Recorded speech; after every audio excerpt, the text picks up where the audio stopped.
Subscribe and hit the bell icon for get latest update. আৰু এটা chapter আৰু চেপ্টাৰটিৰ নাম হ'ল attention and interest আৰু এটো হ'ল অসমীয়াত কোৱা হয় মনোযোগ আৰু আগ্ৰহ এটো হ'ল চেপ্টাৰ নম্বৰ 5b2 আৰু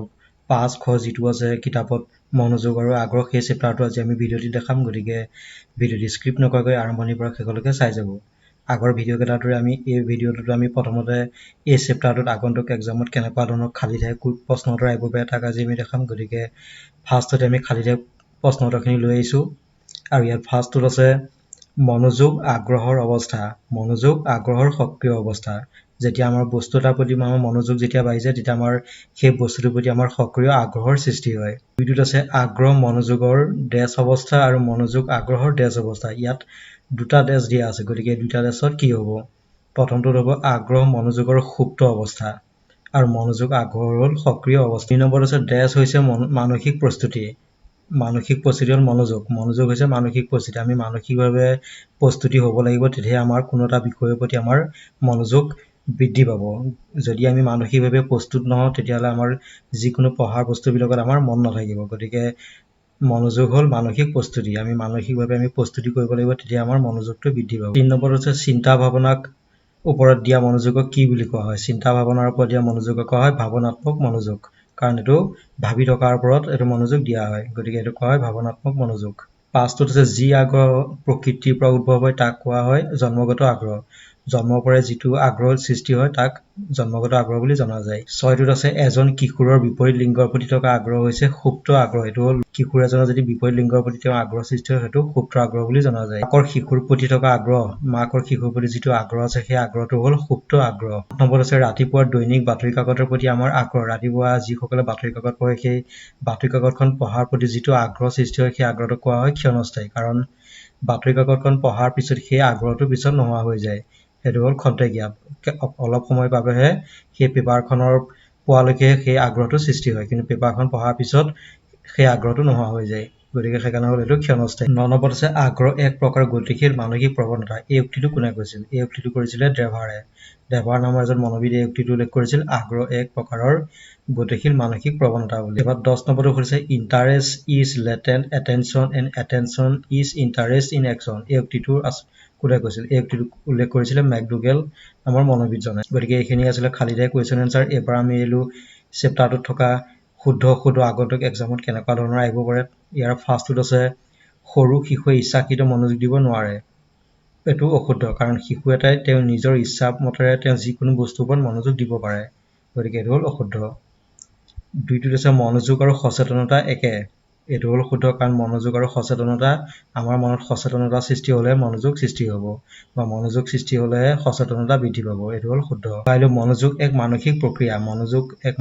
এটো হ'ল শুদ্ধ কাৰণ মনোযোগৰ লগত আমাৰ মানসিক প্ৰক্ৰিয়া জড়িত হৈ থাকে গতিকে এটো হ'ল শুদ্ধ পাঁচটোত আছে আবেগে মনোযোগ নিৰ্ধাৰণ নকৰে এটো হ'ল অশুদ্ধ কাৰণ মনোযোগৰ লগত আমাৰ আবেগ জড়িত হৈ থাকে গতিকে আমাৰ যেতিয়া আবেগ থাকিব কোনো এটা বস্তু যেতিয়া আমি পঢ়া সময়ত আমাৰ সেই বিষয়টোৰ প্ৰতি যেতিয়া আমাৰ আবেগ বা অনুভূতি বৃদ্ধি পায় তেতিয়াহ'লে আমাৰ মনোযোগ বৃদ্ধি হয় গতিকে এটো হ'ল অশুদ্ধ আবেগে মনোযোগ নিৰ্ধাৰণ নকৰে বুলি কৈছে কাৰণে এটো হ'ল অশুদ্ধ আগ্ৰহ সদায় জন্মগত এটো হ'ল অশুদ্ধ কাৰণ বিষয়টোৰ প্ৰতি আগ্ৰহ নাথাকিলেও পিছলৈ তেওঁ পৰিৱেশৰ লগত মিলি পেলাই তেওঁ আগ্ৰহ সৃষ্টি হয় গতিকে এটো ইয়াত কৈছে আগ্ৰহ সদায় জন্মগত এটো হ'ল অশুদ্ধ কাৰণ পৰিৱেশ পৰিস্থিতিৰ ফলত মনোযোগ বৃদ্ধি পোৱা দেখা সাতত পুনৰাবৃত্তিয়ে আগ্ৰহ বৃদ্ধি কৰে এটো হ'ল শুদ্ধ বিচলন মনোযোগৰ এক গুৰুত্বপূৰ্ণ ধৰ্ম এটো হ'ল শুদ্ধ কাৰণ মনোযোগৰ এটা গুৰুত্বপূৰ্ণ ধৰ্মই হৈছে বিচলন 9 নম্বৰত আছে মনোযোগ হৈছে উদ্দেশ্যধৰ্মী কাৰ্য এটো হ'ল শুদ্ধ আৰু 10টোত আছে আগ্ৰহ হৈছে স্থায়ী মানসিক সংগঠন এটো হ'ল অশুদ্ধ গতিকে এইখিনি আছিল শুদ্ধ কোৱেশ্চন এনসাৰ আমি এবাৰ আহিলো এই চেপ্টাৰটোত 1 মাৰ্কছ কোৱেশ্চন কেনেকুৱা ধৰণৰ আহিব পাৰে আগন্তুক এক্সামত ইয়াৰ ফাৰ্ষ্টটোত আছে মনোযোগ আৰু আগ্ৰহ এটা মুদ্ৰাৰ ইপিঠি সিপিঠি এই কথাফাকি কোনে কৈছিল মনোযোগৰ লগত আগ্ৰহ জড়িত হৈ আছে গতিকে এই কথাফাকি উল্লেখ কৰিছিলে জে.এছ. ৰোছে এই কথাফাকি কৈছিল গতিকে গুৰুত্বপূৰ্ণ প্ৰশ্ন এইটো এক্সামত বিভিন্ন কেইবাবাৰো আহি আছে গতিকে এইটো মনত ৰাখিব এবাৰ আহিলো আমি 2 ইচ্ছাকৃত মনোযোগৰ ভাগ দুটা কি ইচ্ছাকৃত মনোযোগৰ দুটা ভাগ আছে এটা আছে স্পষ্ট মনোযোগ আৰু অনুমতি মনোযোগ এই দুটা হ'ল ইচ্ছাকৃত মনোযোগৰ দুটা ভাগ 3 নম্বৰ আছে আগ্ৰহ কি আগ্ৰহৰ ইংৰাজী প্ৰতিশব্দটোৱে হৈছে ইন্টাৰেষ্ট আৰু এই ইন্টাৰেষ্ট শব্দটো আছে লেটিন ভাষাৰ পৰা কোনো এটা বস্তু বা বিষয়ৰ লগত জড়িত কৰি ৰাখিবলৈ কাম কৰাকে আগ্ৰহ বোলে আমি কিবা এটা বস্তু যদি আমি একেৰাহে কৰি থাকোঁ তেতিয়া আমাক সেই বস্তুটোৰ প্ৰতি যেতিয়া আমাৰ ইন্টাৰেষ্ট আহি যায় সেইটো হ'ল আগ্ৰহ যেতিয়া কোনো বিষয়বস্তু এজনৰ বাবে গুৰুত্বপূৰ্ণ হয় আৰু বিষয়টোৰ লগত এক সম্বন্ধ স্থাপন হয় তেতিয়াই আগ্ৰহৰ সৃষ্টি হয় আৰু প্ৰতিটো বস্তুৱে প্ৰত্যেকৰে বাবে সেইটো আগ্ৰহ সৃষ্টি নহ'বও পাৰে যিজন ব্যক্তিয়ে সেই বিষয়টোৰ প্ৰতি তেওঁৰ আগ্ৰহ সৃষ্টি হয় বা একান্তভাৱে তেওঁ সেই কামটোত লাগি থাকে তেতিয়া সেই বস্তুটোৰ প্ৰতি আগ্ৰহৰ সৃষ্টি হ'ব বলছে মনোযোগৰ দুটা বস্তুনিষ্ঠ চৰ্ত কি মনোযোগৰ দুটা বস্তুনিষ্ঠ চৰ্ত হৈছে আকাৰ আৰু নতুনত্ব ঠিক তেনেদৰে 5 নম্বৰটোত আছে মনোযোগৰ দুটা ব্যক্তিনিষ্ঠ এইটো হ'ল বস্তুনিষ্ঠ আৰু এইটো হ'ল ব্যক্তিনিষ্ঠ ব্যক্তিনিষ্ঠ চৰ্ত বুলি ক'লে আগ্ৰহ আৰু অভ্যাস এইকেইটা মনত ৰাখিব লাগিব 6টোত আছে আগ্ৰহৰ দুটা পৰিৱেশীয় উপাদান উল্লেখ কৰা আগ্ৰহৰ দুটা পৰিৱেশীয় উপাদান হ'ল পৰিয়ালৰ আৰ্থ-সামাজিক অৱস্থা আৰু প্ৰশিক্ষণ 7টোত আছে মানসিক সক্ৰিয়তাৰ ওপৰত ভিত্তি কৰি স্মৃতিক কি ভাগত ভাগ কৰা হৈছে মানসিক সক্ৰিয়তাৰ ওপৰত নিৰ্ভৰ কৰি স্মৃতিক দুটা ভাগত ভাগ কৰিছে এটা হৈছে সক্ৰিয় স্মৃতি আৰু এটা হৈছে নিষ্ক্ৰিয় স্মৃতি 8টোত আছে সবিৰাম আৰু অবিৰাম পদ্ধতি কি কোনো বিষয় শিকাৰ সময়ত বিৰতি দি থাকিলে তাক সবিৰাম পদ্ধতি বুলি কোৱা হয় আৰু কোনো বিষয়বস্তু শিকাৰ সময়ত বিৰতি নিদিয়াকৈ যেতিয়া আমি শিকো তেতিয়া কয় অবিৰাম পদ্ধতি গতিকে আমি বিষয় এটা যদি শিকি থাকোঁ তাক আমি কোনো ব্ৰেক নিদিয়াকৈ শিকি থাকোঁ একেৰাহে তেতিয়া তাক কয় অবিৰাম আৰু যদি আমি মাজে মাজে ব্ৰেক দি ওলাই আমি বিষয়টোৰ প্ৰতি শিকিবলৈ চেষ্টা কৰোঁ সেইটো কয় সবিৰাম এবাৰ এইটো নটত আছে আগ্ৰহৰ সংজ্ঞা জে.পি. গিলফৰ্ডে এনেকৈ দিছিল তেওঁ কৈছিল যে আগ্ৰহ হৈছে মনোযোগ প্ৰদানৰ বাবে কোনো উদ্দীপক নিৰ্বাচনৰ বাবে বা কোনো কাৰ্য কৰিবৰ বাবে ঢাল খোৱা মনৰ এক অৱস্থা গতিকে আগ্ৰহ বস্তু এনেকুৱা আমি কিবা এটা বস্তু আমি মনোযোগ দিবলৈ চেষ্টা কৰিছোঁ মনোযোগ দিয়াৰ লগে লগে সেই আগ্ৰহটোৰ সৃষ্টি হয় আৰু লগতে উদ্দীপকৰো সৃষ্টি হয় এই কথাফাকি উল্লেখ কৰিছিল জে.পি. গিলফৰ্ড এবাৰ 10 নম্বৰটো আছে মেকডুগেলৰ মনোযোগৰ সংজ্ঞাটো কি আছিল মেকডুগেলৰ মনোযোগৰ সংজ্ঞাটো তেওঁ এনেকৈ দিছিল মনোযোগ হৈছে মনৰ কেৱল এক ক্ৰিয়াবৃত্তি আৰু ক্ৰিয়া প্ৰচেষ্টা যাক ইয়াৰ সংজ্ঞাতাত্মক প্ৰক্ৰিয়াৰ পৰিণতি স্বৰূপে বৰ্ণনা কৰিব পৰা যায় গতিকে এইটো উল্লেখ কৰিছিলে মেকডুগেলে তেওঁৰ মনোযোগৰ সংজ্ঞা দাঙি ধৰিছিল এইকেইটা আছিলে 1 মাৰ্কছৰ এবাৰ আমি এইটো 2 মাৰ্কছৰ কুৱেশ্যনলৈ 2 মাৰ্কছৰ ফাৰ্ষ্টত আছে মনোযোগক কিয় নিৰ্বাচনধৰ্মী বুলি কোৱা হয় পৰিৱেশৰ বিভিন্ন উদ্দীপকৰ মাজৰ পৰা আটাইতকৈ গুৰুত্বপূৰ্ণ আৰু সবল উদ্দীপকটো নিৰ্বাচন কৰি সেই উদ্দীপকৰ প্ৰতি মনোনিৱেশ কৰা হয় আৰু লগত জন অনুসৰি কেন্দ্ৰীভূত বুলি কোৱা হয় কাৰণ আমি এই বস্তুটো আমি আমাৰ উদ্দীপকৰ প্ৰতি এইটো সৃষ্টি হয় গতিকে সেইকাৰণে মনোযোগক নিৰ্বাচনধৰ্মী বুলি জনা যায় মনোযোগৰ বিচলন কি বিচলন হ'ল মনোযোগৰ এক ধৰণৰ পৰিৱৰ্তন কেতিয়াবা কি হয় বহু সময়ত উদ্দীপক থকা সত্ত্বেও আমাৰ উদ্দীপক সৃষ্টি হৈছে কিন্তু উদ্দীপক সৃষ্টি থকা সত্ত্বেও আমি উত্তেজনা গ্ৰহণ কৰিব নোৱাৰোঁ মনোবিদসকলৰ মতে এই বৈশিষ্ট্য হ'ল মনোযোগৰ বিচলন উদাহৰণস্বৰূপে এটা ঘড়ী কাণৰ ওপৰত ধৰিলে তাৰ টিক টিক শব্দ শুনা যায় কাণৰ ওপৰত যেতিয়া আমি ঘড়ীটো আমি কাণৰ ওচৰত যেতিয়া লগাই থৈ দিওঁ তেতিয়া আমি টিক টিক শব্দটো শুনি পাওঁ যেতিয়া সেই শব্দৰ প্ৰতি গভীৰ মনোনিৱেশ কৰিবলৈ চেষ্টা কৰোঁ তেতিয়া দেখা যায় যে কিছু সময়ৰ অন্তৰে আমি সেই ঘড়ীৰ শব্দটো শুনিবলৈ পাওঁ গতিকে এই কথাটোত মনোবিদসকলে উল্লেখ কৰিছিল আৰু সেইকাৰণে এনেকুৱা পৰিস্থিতিক মনোযোগৰ বিচলন বুলি কোৱা এবাৰ 3 নম্বৰটো আছে মনোযোগৰ বিদুলন মানে কি নাইবা মনোযোগ পৰিৱৰ্তনশীল কথাফাকি ব্যাখ্যা কৰা মনোযোগ হ'ল সদায় পৰিৱৰ্তনশীল কোনো এটা নিৰ্দিষ্ট উদ্দীপকৰ ওপৰত খুব বেছি সময় আমি মনোযোগ কেন্দ্ৰ কৰি ৰাখিব নোৱাৰোঁ মনোযোগ এটা উদ্দীপকৰ পৰা আন এটা উদ্দীপকলৈ অতি সোনকালে স্থানান্তৰিত হৈ যাব পাৰে গতিকে এই পৰিৱৰ্তনশীল বৈশিষ্ট্যকে কোৱা হয় মনোযোগৰ বিদুলন বা মনোযোগ সেইকাৰণে কোৱা হয় মনোযোগ সদায় পৰিৱৰ্তন বা আহিল 4 নম্বৰটোত মনোযোগৰ পৰিসৰ কি এজন ব্যক্তি একে সময়তে কিমান উদ্দীপকৰ প্ৰতি মনোযোগ দিব পাৰে সিমানেই মানুহজনৰ মনোযোগৰ পৰিধি বুলি কোৱা হয় ব্যক্তি এজনে কিমান কথাত মনোযোগ দিছে সেই তাৰে ওপৰত কিমানখিনি সময়তে মনোযোগ দিব পাৰিছে সেইখিনি হ'ল মনোযোগৰ পৰিধি মনোযোগ প্ৰদানৰ ক্ষেত্ৰত মানুহে এটা মুহূৰ্তত একেলগে এক সীমিত সংখ্যক উদ্দীপকৰ প্ৰতিহে মনোযোগ দিব পাৰে মনোযোগৰ এই সীমাবদ্ধতাকে মনোযোগৰ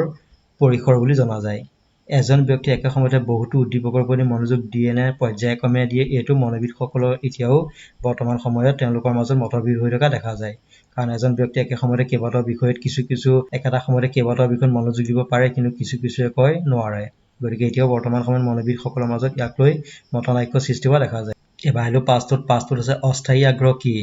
ব্যক্তিৰ মনত কোনো বিষয় বা বস্তুৰ প্ৰতি কম সময়ৰ বাবে বৰ্তি থকা যি আগ্ৰহ সেই আগ্ৰহকেই অস্থায়ী আগ্ৰহ বুলি জনা যায় কাৰণ অস্থায়ী আগ্ৰহত ব্যক্তিজনৰ তেওঁৰ মনৰ যিটো আগ্ৰহ আছিলে সেইটো কম সময়ৰ বাবেহে সেইটো স্থায়ী হৈ থাকে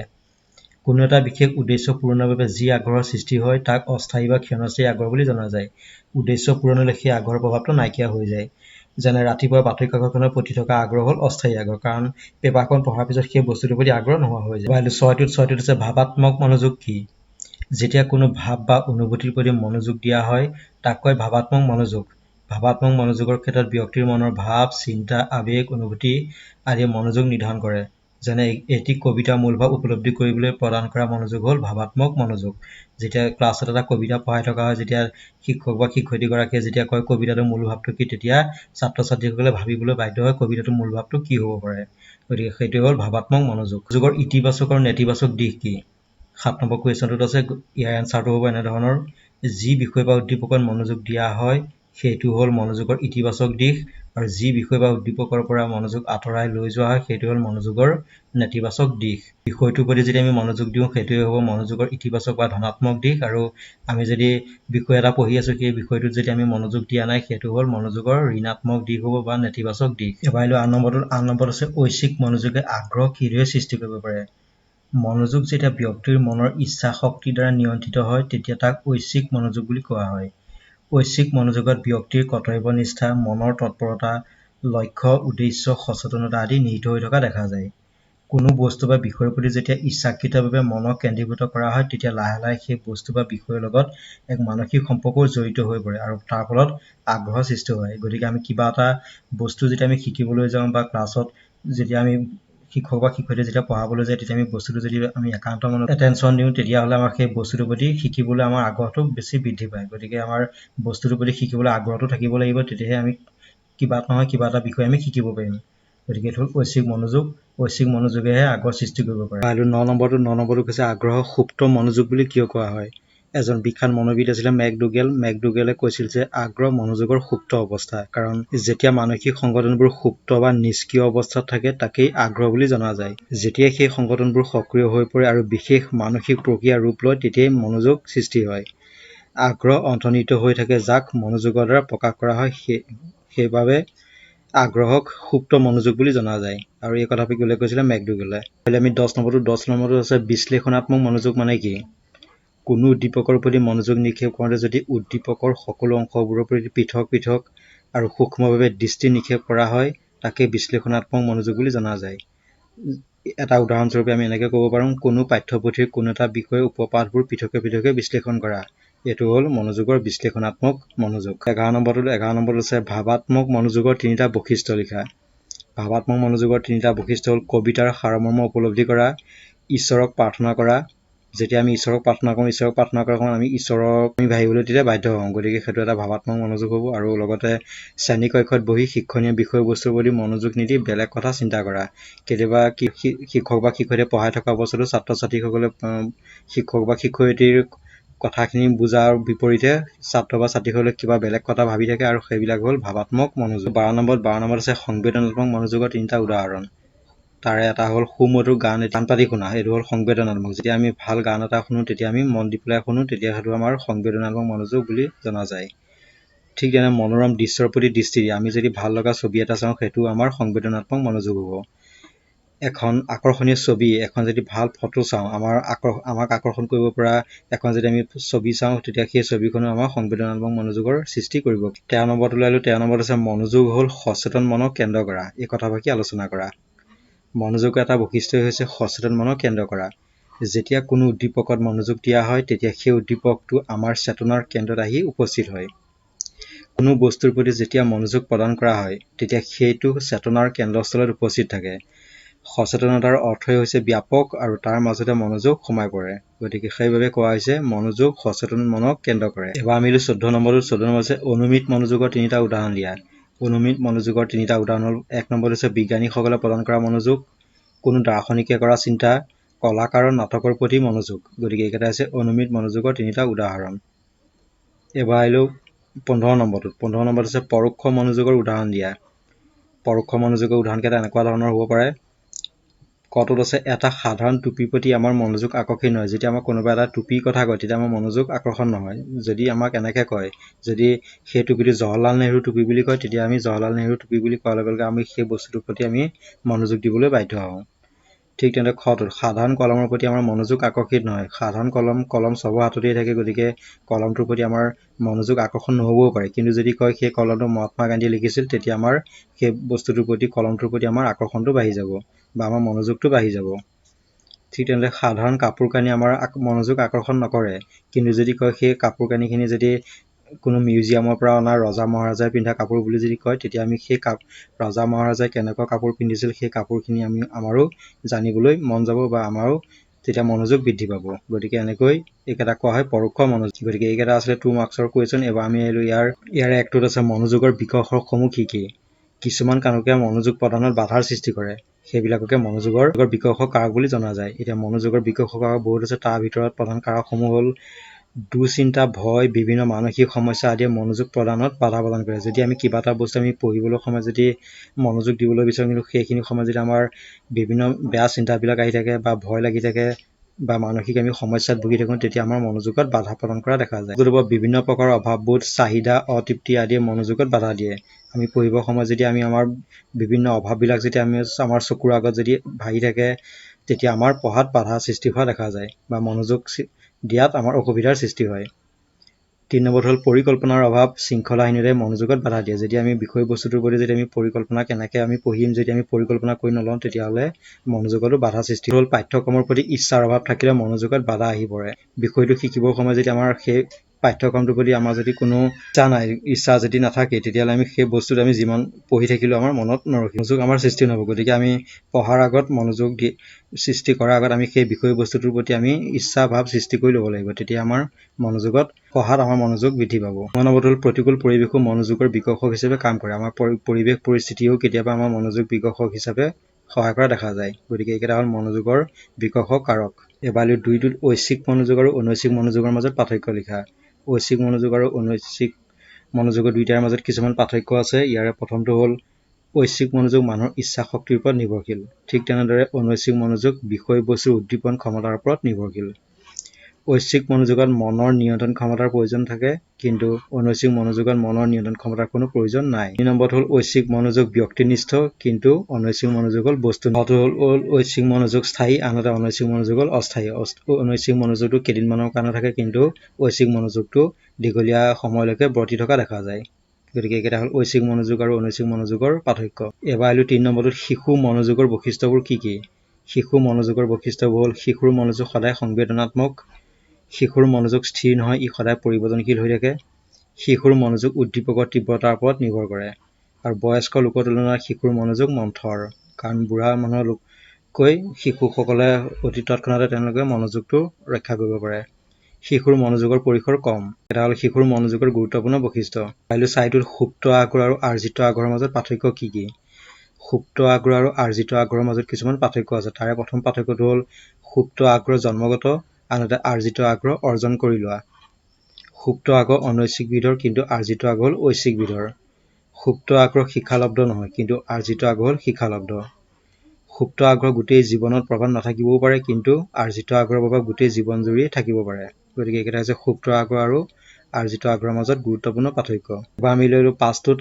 আগ্ৰহ আৰু মনোযোগৰ শৈক্ষিক তাৎপৰ্যসমূহ কি শিক্ষাৰ ক্ষেত্ৰত মনোযোগ আৰু আগ্ৰহ এক বিশেষ ভূমিকা পালন কৰাও দেখা যায় আগ্ৰহ আৰু মনোযোগৰ শৈক্ষিক তাৎপৰ্য তলত উল্লেখ কৰা ধৰণৰ মনোযোগে শিক্ষণীয় বিষয়বস্তুৰ স্পষ্টতা বৃদ্ধি কৰে মনোযোগৰ ফলত আমি অধিক জ্ঞান অৰ্জন কৰাত সক্ষম হওঁ মনোযোগে শিক্ষাৰ্থীৰ কাৰ্যদক্ষতা আৰু সক্ৰিয়তা বৃদ্ধি কৰে আৰু মনোযোগে স্মৃতি ৰক্ষা কৰাতো সহায় কৰে গতিকে মনোযোগ আৰু আগ্ৰহ ইটোৰ লগত সিটো সম্পৰ্ক আছে ঠিক তেনেদৰে যদি আমি আগ্ৰহৰ ক্ষেত্ৰত যাওঁ আগ্ৰহে শিক্ষণীয় বিষয়বস্তুত মনোযোগ দিয়াত সহায় কৰে আগ্ৰহে শিক্ষাৰ্থীৰ মনৰ অভিৰুচনতো সৃষ্টি কৰে আৰু আগ্ৰহে শিক্ষায়নৰ শিক্ষাৰ্থীক সক্ৰিয় কৰি তোলে আগ্ৰহে শিক্ষাৰ্থীসকলৰ সৃষ্টিশীলতাৰ বিকাশ সাধনো কৰা দেখা যায় গতিকে সেইবাবে কোৱা হয় আগ্ৰহ আৰু মনোযোগৰ সিটো সম্পৰ্ক হৈ থকা দেখা যায় এবাৰ 6টোৰ শিক্ষা ক্ষেত্ৰত শিক্ষাৰ্থীৰ মনোযোগ আৰু আগ্ৰহ বৃদ্ধি কৰাৰ বাবে কি উপায় অৱলম্বন কৰিব পাৰি শিক্ষা ক্ষেত্ৰত শিক্ষাৰ্থী যদি আমি মনোযোগ আৰু আগ্ৰহ বৃদ্ধি কৰিব লাগে তাৰ বাবে আমি কিছুমান উপায় অৱলম্বন কৰিব পাৰোঁ তাৰ প্ৰথম উপায়টো হৈছে শিক্ষাৰ লক্ষ্য আৰু উদ্দেশ্য স্পষ্টকৰণ শিক্ষণীয় বিষয়বস্তুৰ প্ৰতি আগ্ৰহ মনোযোগ বৃদ্ধি কৰিবৰ বাবে শিক্ষাৰ্থীসকলক সেই বিষয়টোৰ প্ৰতি অধ্যয়ন কৰা আৰু লক্ষ্যৰ বিষয়ে অৱগত কৰাব লাগিব আমি বিষয়টো শিক্ষাৰ্থীসকলক অৱগত কৰাব লাগিব সেই বিষয়টো শিকোৱাৰ ফলত ছাত্ৰ ছাত্ৰী কি লাভ হ'ব সেইটো আমি ছাত্ৰ ছাত্ৰীসকলৰ আগত অৱগত কৰাব লাগিব উপযুক্ত পৰিৱেশ গঠন শিক্ষাৰ্থীক আগ্ৰহী আৰু মনোযোগী কৰাৰ বাবে শান্ত সুন্দৰ আৰু উপযুক্ত এটা শিক্ষণীয় পৰিৱেশ ফাৰ্ষ্ট গঢ়ি তুলিব লাগিব দৃশ্য শ্ৰাব্য সঁজুলি ব্যৱহাৰ শিক্ষণ দৃঢ় আৰু ফলপ্ৰসূ কৰিবলৈ দৃশ্য শ্ৰাব্য সঁজুলি ব্যৱহাৰ কৰিব লাগিব আৰু এনে সঁজুলিয়ে শিক্ষাৰ্থীক অধিক আগ্ৰহী আৰু মনোযোগী কৰি তোলে গতিকে আমি বিভিন্ন ধৰণৰ পাঠ্যক্ৰমবিলাকত বিভিন্ন ধৰণৰ দৃশ্য শ্ৰাব্য সঁজুলি ব্যৱহাৰ কৰিব পাৰোঁ চক পেঞ্চিল ব্যৱহাৰ কৰিব পাৰোঁ বিভিন্ন ধৰণৰ ফটো ব্যৱহাৰ কৰিব পাৰোঁ বিষয়টোৰ লগত সংগতি ৰাখি আমি বিভিন্ন ধৰণৰ এইবিলাক দৃশ্য শ্ৰাব্য সঁজুলি ব্যৱহাৰ কৰিব উপযুক্ত শিক্ষণ পদ্ধতিৰ ব্যৱহাৰ শিক্ষাৰ্থীৰ বয়স আৰু ক্ষমতা অনুযায়ী বিভিন্ন ক্ষেত্ৰত উপযুক্ত শিক্ষণ পদ্ধতি ব্যৱহাৰ কৰিলে শিক্ষাৰ্থী আগ্ৰহী আৰু মনোযোগী হোৱাও দেখা যায় প্ৰশংসা আৰু উৎসাহ প্ৰদান আমি যেতিয়া শিক্ষক বা শিক্ষয়িত্ৰীগৰাকীয়ে যেতিয়া ক্লাছত পঢ়াই থাকিব তেতিয়া ছাত্ৰ ছাত্ৰীসকলক বিভিন্ন ধৰণৰ উৎসাহ জনাব লাগে আৰু তেওঁলোকক প্ৰশংসাও কৰিব লাগে তেতিয়া তেওঁলোকে সেই বিষয়টোৰ প্ৰতি তেওঁলোকৰ আগ্ৰহ বৃদ্ধি পাব পুৰস্কাৰ আৰু শাস্তি শিক্ষকে উপযুক্তভাৱে পুৰস্কাৰ আৰু শাস্তি দিয়াৰ ব্যৱস্থা কৰিব লাগে আৰু তেতিয়া ছাত্ৰ ছাত্ৰীসকলৰ আগ্ৰহ মনোযোগ বৃদ্ধি পায় ৭ত মনোযোগৰ বস্তুনিষ্ঠ কাৰকবোৰ উল্লেখ কৰা মনোযোগৰ কিছুমান বস্তুনিষ্ঠ কাৰক আৰু ব্যক্তিনিষ্ঠ কাৰক আছে আমি ফাৰ্ষ্ট বস্তুনিষ্ঠ কাৰকবোৰ দেখাই লৈছোঁ ইয়াত মনোযোগৰ প্ৰথম কাৰকটো হ'ল বস্তুনিষ্ঠৰ আকৃতি বস্তুৰ আকাৰ ডাঙৰ যদি হয় তেতিয়া ব্যক্তিৰ মনোযোগ সহজেই আকৰ্ষিত হয় এইটো হ'ল বস্তুনিষ্ঠ কাৰক তীব্ৰতা বিভিন্ন উদ্দীপকবোৰৰ মাজত যাৰ তীব্ৰতা আটাইতকৈ বেছি তাতেই মনোযোগ আকৰ্ষিত হোৱা দেখা যায় প্ৰকৃতিগত কাৰণতো ব্যক্তিৰ মনোযোগ আকৰ্ষিত হয় আৰু গতিশীলতা স্থিৰ বস্তুতকৈ গতিশীল বস্তুৰ প্ৰতি মনোযোগ আকৰ্ষিত হোৱা দেখা যায় উঙটো হ'ল পৰিৱৰ্তন পৰিৱেশৰ আকস্মিক পৰিৱৰ্তনে মনোযোগ আকৰ্ষিত কৰা দেখা যায় নতুন বস্তু বা বিষয়ৰ প্ৰতি আমাৰ মনোযোগ সদায় আকৰ্ষিত হয় পুনৰাবৃত্তি কোনো এটা বিষয় বাৰে বাৰে পুনৰাবৃত্তি হৈ থাকিলে আমাৰ মনোযোগ আকৰ্ষিত হয় য'টো হ'ল গোপনীয়তা গোপন বস্তু গোপন কথা আদিৰ প্ৰতি সদায় আমাৰ মানুহৰ মন সদায় আকৰ্ষিত হৈ থকা দেখা যায় আৰু এইবোৰে সদায় মানুহক কৌতূহলী কৰি তোলে গতিকে এইখিনি হ'ল মনোযোগৰ বস্তুনিষ্ঠ কাৰক এবাৰ আমি আহিলোঁ মনোযোগৰ ব্যক্তিনিষ্ঠ কাৰকবোৰলৈ মনোযোগৰ ব্যক্তিনিষ্ঠ কাৰকৰ ভিতৰত প্ৰথমটো হ'ব আগ্ৰহ হ'ল মনোযোগৰ পূৰ্বচৰ্ত যি বিষয়ৰ প্ৰতি আগ্ৰহ থাকে সেই বিষয়ৰ প্ৰতি মনোযোগ সদায় আকৰ্ষিত হয় আবেগজনিত কাৰণত আমি কোনো ব্যক্তি বা বস্তুৰ প্ৰতি মনোযোগ প্ৰদান কৰোঁ প্ৰবৃত্তি সহজাত প্ৰবৃত্তিৰ বাবেও ব্যক্তিয়ে বিভিন্ন উদ্দীপকৰ প্ৰতি মনোযোগ প্ৰদান কৰিব পাৰে আৰু ঘটো হ'ল অভিজ্ঞতা অতীত অভিজ্ঞতাৰ ওপৰত নিৰ্ভৰ কৰি নতুন বিষয়ৰ ওপৰত মনোযোগো প্ৰদান কৰা হয় উঙটো হ'ল মানসিক শক্তি ব্যক্তি যেতিয়া মানসিক দুশ্চিন্তাৰ পৰা যেতিয়া মুক্ত হৈ থাকে তেতিয়া তেওঁ মনোযোগ দিবলৈ সক্ষম হয় মানসিক প্ৰৱণতা জন্মগতভাৱে মানসিক প্ৰৱণতাৰ বাবেও ব্যক্তিয়ে মনোযোগ প্ৰদান কৰে সামাজিক প্ৰভাৱ কিছুমান সামাজিক প্ৰভাৱেও মনোযোগ প্ৰদানত সহায় কৰে আৰু য'টো হ'ল কামনা বাসনাৰ দ্বাৰা আমাৰ মনোযোগ আকৰ্ষিত হয় গতিকে এইকেইটা হ'ল মনোযোগৰ ব্যক্তিনিষ্ঠ কাৰক গতিকে এইখিনি আছিলে আমাৰ এডুকেশ্যনৰ মনোযোগ আৰু আগ্ৰহ চেপ্টাৰটোত আগন্তুক এক্সামত আহিবলগীয়া গুৰুত্বপূৰ্ণ কুৱেশ্যন এনচাৰ ভিডিঅ'টি ভাল লাগিছে যদি লাইক কৰিব কমেণ্ট কৰিব আৰু যিসকলে আমাৰ আগৰ ভিডিঅ' চোৱা নাই ভিডিঅ' এণ্ড স্ক্ৰীনত স্বদেশ অধ্যয়ন হিষ্ট্ৰী পলিটিকেল ছায়েন্স ইংলিছৰ ভিডিঅ'বিলাক আহি আছে তাত গৈ আগৰ ভিডিঅ'বিলাক চাব পাৰে গতিকে আজিৰ ভিডিঅ'টি ইমানেই আছিলে ধন্যবাদ